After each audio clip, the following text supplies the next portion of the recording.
Paano ba i-pronounce ang mga letra ng Spanish alphabet? Halos pareho ang mga letters ng Spanish at English alphabet, pero may pagkakaiba sa pagbigkas ng mga letrang ito. Hola kabayan, I'm Alex and I'm here to help you learn Spanish. I moved to Spain 10 years ago at wala akong masyadong alam na Espanyol noon. Mahirap tumira sa isang lugar kung saan hindi mo alam ang wika, kaya nag-aral ako ng masinsinan para makapag-survive ako dito. Ngayon naman, gusto kong makatulong sa aking mga kapwa Pinoy na gusto ring matutong mag-Espanyol. Karamihan sa ating mga Pinoy kilala ang English alphabet at ito ay makakatulong sa ating pag-aral ng Spanish alphabet. May similarity kasi ang dalawang ito. Ang English alphabet may 26 letters at ang Spanish alphabet naman 27 ang letters. Isama mo lahat ng letters sa English alphabet tapos dagdagan mo lang ng enye at yan na ang Spanish alphabet. May similarity din ang Tagalog at Espanyol pagdating naman sa vowel sounds ng alphabet. Sa Tagalog kasi, di ba, ang vowel sounds may 5, A, E, I, O, U. Ganon din sa Espanyol. Ang vowel sounds 5 lang at ang pagsabit nito ay A, E, I, O, U. Siyempre naman may sariling characteristics ang Spanish alphabet. Simulan natin sa salitang alphabet. Sa Espanyol, ito ay abecedario o pwede mo ring sabihing alfabeto. El abecedario, el alfabeto. Ngayon, isa-isahin natin ang mga pangalan ng letra sa Espanyol.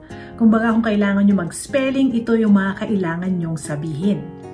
Pero bago natin simulan ang alphabet, isang paalala lang, pag sabi natin ng Spanish letters, ang pinakamadalas na tunog na maririnig nyo ay ang letter E o ang E sound.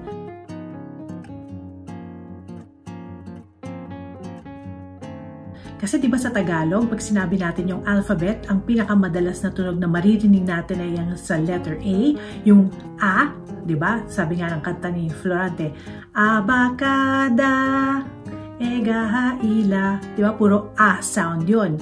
Sa Spanish naman, E ang madalas nyong maririnig. Okay, simulan na natin sabihin ang mga letra ng Spanish alphabet. Alam na natin yung unang letra, diba? A. Tapos, B, C. Ang isang dapat tandaan pagdating sa letter C, madalas ito ay pinopronounce na soft TH, th, parang think sa Ingles, th. TH o th ang tunog ng letter C kapag sinusundan ito ng I o E. Halimbawa, ang Spanish word na celos. Ano ba ang ibig sabihin ng salitang yan? Ako siguradong maraming mga Pinoy ang nakaramdam na ng feeling na yan. Celos means jealousy, para ring selos sa Tagalog. Pero pag yung letter C ay hindi sinusundan ng E or I, ang tunog nito ay K, parang letter K, katulad ng salitang casa na ang ibig sabihin ay bahay. I-review natin ang first 3 letters, A, B, C. Ang sunod naman, D, E, F, D, E, F. Pagdating naman sa letter G, pinopronounce ang letrang ito na G. Para siyang may hard H sa simula, may hagod. G. Ang letter H naman sinasabi bilang H. Ang paalala naman sa letter H, pag nakita nyo ito sa isang salita, silent ito, hindi pinopronounce. Katulad ng salitang hola, di ba? Hindi yan sinasabing hola, kundi hola. So H, silent yan, basta kahit na anong salitang makita nyo sa Espanyol. Ang letter I, tulad ng nabanggit natin kanina, madali lang ang pag-pronounce. E. So ipagsama-sama natin ang mga ito. G, H, E.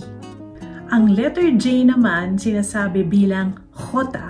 Katulad ng letter G na G, yung J sound ay parang hard H, may hagod kumbaga, J. Ang letter K naman, K. Ang letter L, L. J, K, L. Bago ako pumunta sa mga susunod na letra, gusto ko lang sabihin na kung meron kayong gustong topic in Spanish na pag-aralan, isulat nyo lang sa comment sa baba at sisikapin nating pag-usapan ito sa mga susunod na video. Ang sunod naman, eme, ene, enye. Kilala natin ang tunog na enye, di ba? Meron tayo sa Tagalog nito pero ang spelling natin dyan ay ny. Parang ang salitang banyo. B-A-N-Y-O sa Tagalog, B-A-N-Y-O ito sa Espanyol. Eme, ene, enye, o, pe, ku. O, pe, ku. R, S, T. R, S, T. Ang letter U sinasabi bilang U. Ang letter V sinasabi bilang ube. O yan, madali natin yung tandaan. Isipin lang natin yung panghimagas natin sa Pilipinas na tinatawag na ube, yung purple, di ba? Napakasarap niyan.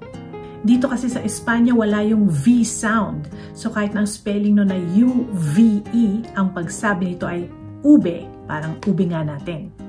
Ang W sinasabi bilang ube doble o doble ube. U, ube, ube doble o doble ube. U, V, W.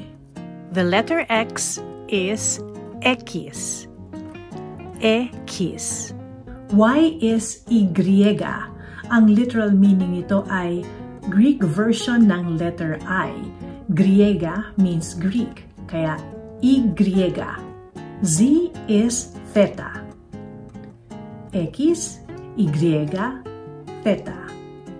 X, Y, theta. I-review na natin ang pinag-aralan natin ngayon.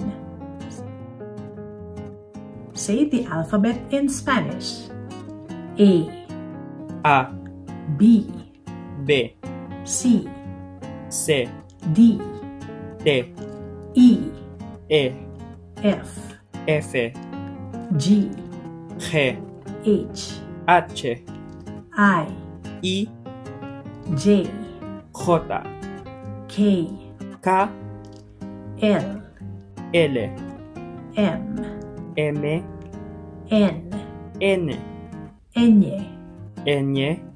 O. P. Q. R. S.